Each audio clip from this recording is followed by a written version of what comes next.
Se o Supremo, qual é o problema do Supremo, Monarque? Comandante Farinazo, senhoras e senhores, o problema é o seguinte, é que todo mundo relativiza as decisões do Supremo. Quando as decisões do Supremo alcançam o meu adversário, eu festejo, eu celebro, elas são bem-vindas. Então, quando o Supremo proibiu a presidente Dilma de nomear o presidente Lula ministro, eu vi todo mundo festejando, celebrando. O Supremo defendeu a democracia, o Supremo defendeu a legalidade, o Supremo foi contra um ato arbitrário da presidente Dilma. Eu disse na época, eu era ministro da Defesa, falei com meus amigos da oposição, falei para todos eles, eu digo, não festejem, porque se vocês empoderam o Supremo, vocês não estão empoderando contra a presidente Dilma. Vocês estão empoderando contra o poder executivo. Vocês vão fragilizar o poder executivo. Amanhã ela não será presidente, mas o presidente que assumir no lugar dela chegará fragilizado. Dito e feito, em seguida veio o presidente Michel, nomeou uma ministra, a deputada Cristiane Brasil, deputada federal. É filha do deputado Roberto Jefferson. Por alguma razão, prevenindo algum tipo de abuso, o Supremo decidiu que o presidente Michel Temer não poderia nomear a deputada Cristiane Brasil ministra do Trabalho. Eu disse, olha, é mais outro erro. Muita gente aplaudiu. Quem não gostava do Michel festejou. Ainda bem que o Supremo proibiu. Em seguida, o Supremo proibiu o presidente Michel Temer de assinar um decreto de indulto. Não lembro quem era que o indulto beneficiava. Seja lá quem fosse o beneficiado, isso era uma atribuição dele, do presidente da República. A atribuição é cristalina do presidente da República assinar indulto. Se ele assinou o indulto para a pessoa errada, ele respondesse por isso. Ou se tomasse uma decisão pós a assinatura e a publicação do indulto. Aquele beneficiado não deveria ser e a justiça age contra ele. Mas impediu o presidente de assinar um decreto de indulto e muita gente aplaudiu. Até que o Supremo decidiu que o presidente Bolsonaro não poderia nomear um delegado de polícia. Eu disse, o que é que esse delegado fez de tão grave? Está alcançado por algum tipo de processo administrativo interno? Tem algum processo funcional? Não tinha processo nenhum. O Supremo fez porque ele foi empoderado para isso, né? O delegado simplesmente era suspeito de ser amigo da família. Não existe esse crime capitulado em nenhum código no Brasil. Você pode capitular o crime de, no exercício de uma função, você ou prevaricar, ou você abusar para beneficiar amigos ou quem quer que seja. Mas antes de assumir o cargo, preventivamente, não. Eu disse, então o presidente da República não manda mais em nada. Se não pode nomear um delegado, já não manda no orçamento. Porque o que aconteceu é que o orçamento, esse é outro escândalo. A Constituição diz o seguinte, Monarque. O orçamento é votado pelo Congresso. E o Congresso fiscaliza a execução do orçamento, que é do Poder Executivo.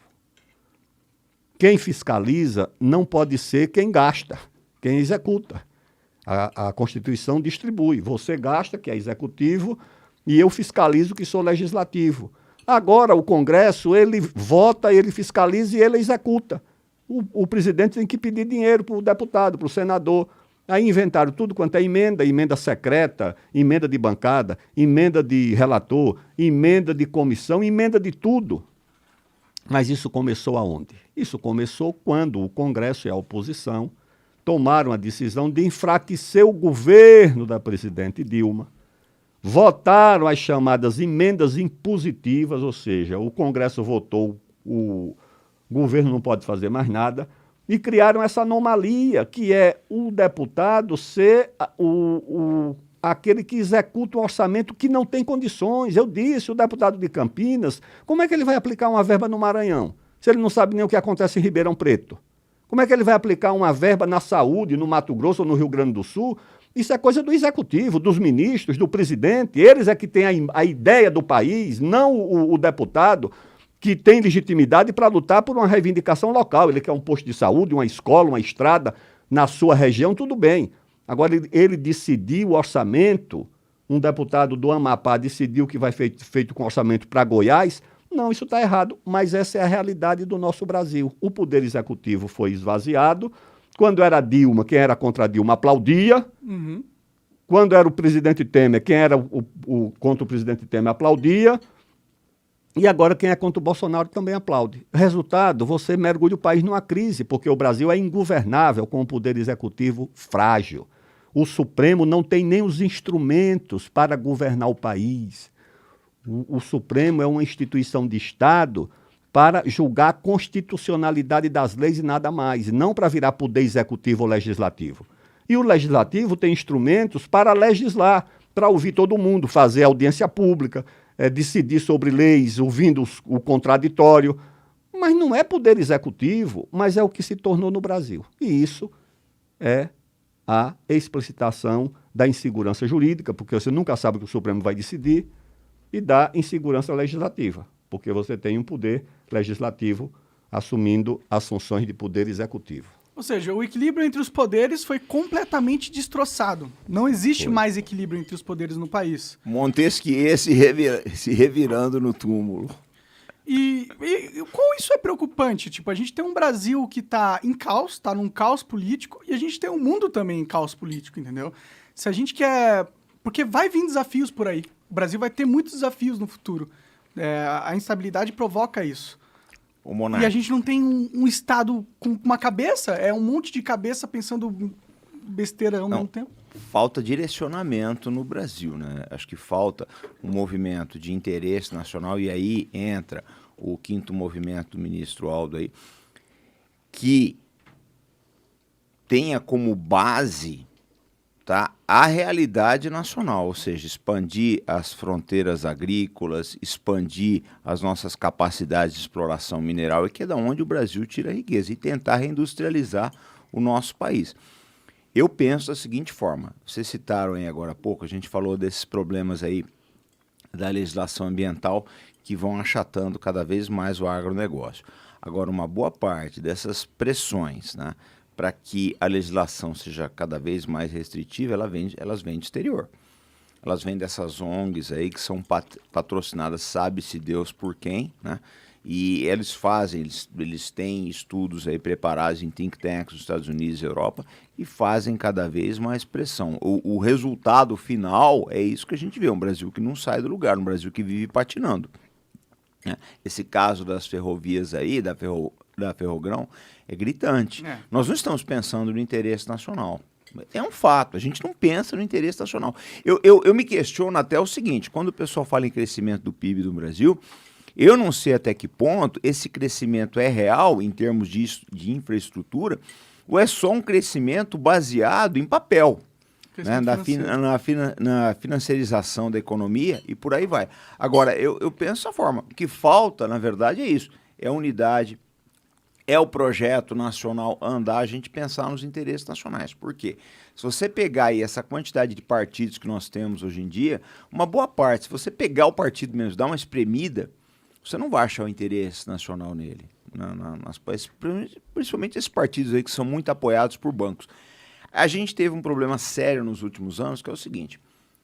Você tinha, nos anos 1960 até 1970, aí, uma esquerda bastante combativa. Então ela lutava, tá, pelos sindicatos, pela melhora das condições sociais.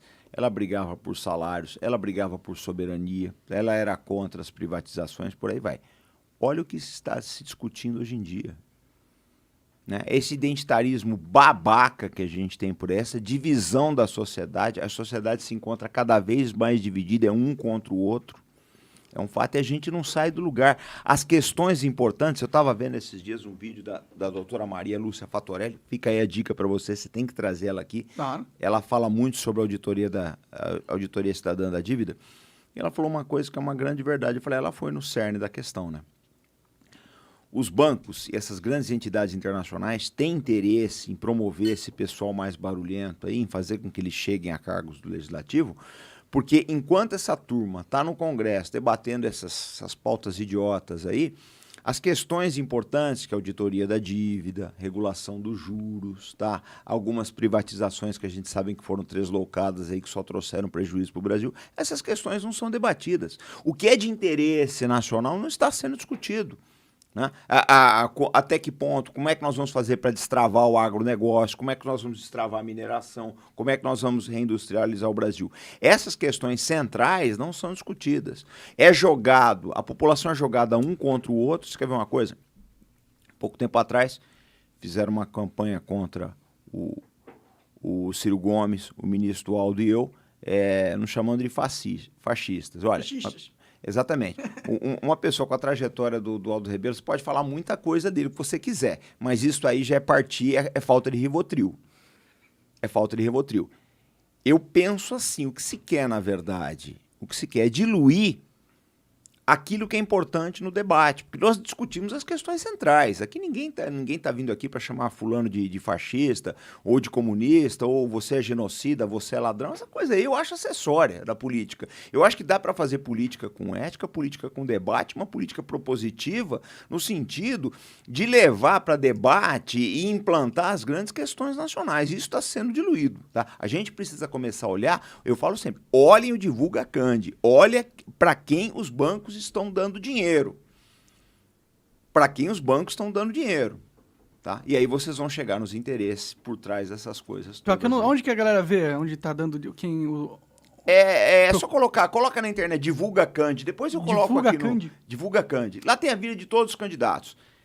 Você entra por estado lá e pelo cargo que a pessoa pretende. Se ele é senador, deputado estadual, deputado federal, presidente. Você vai saber quanto que cada um gastou com jatinho, quanto gastou com gráfica, quem deu dinheiro, quem não deu. Um dos maiores, né? Os maiores contribuintes. Esse site é o Divulga Candi. Aí você entra ali pela região, você escolhe se você quer ver deputado federal, deputado estadual. E vocês vão... site até? do Tribunal Superior Eleitoral. Entendi. Vocês vão achar aí, vocês vão ver o seguinte, para quem que os bancos estão dando dinheiro? Para quem que os bancos estão dando dinheiro? Aí toca horror na cabeça do pessoal, né? Porque tem gente aí que acha que a política é uma luta de comunistas contra capitalistas. Meu amigo, vou dizer uma coisa para você. Os bancos dão dinheiro para partidos que têm pautas que se dizem de esquerda. Na verdade, só pregam identitarismo, ecoterrorismo, etc. As questões importantes, que é sindicalismo, melhora das condições sociais, construção de infraestrutura, reindustrialização, agronegócio, mineração, isso aí se deixa de lado. Então, é muito importante vocês olharem o Divulga Candi para saber quem está dando dinheiro e quais os interesses por trás disso. Você acaba de assistir um corte do Monarch Talks. Agradeço demais, mas se você quiser ver o vídeo na íntegra e acompanhar ao vivo todas as transmissões, você tem que ir lá no rumble.com/monarch para não perder nada. Segue a gente lá.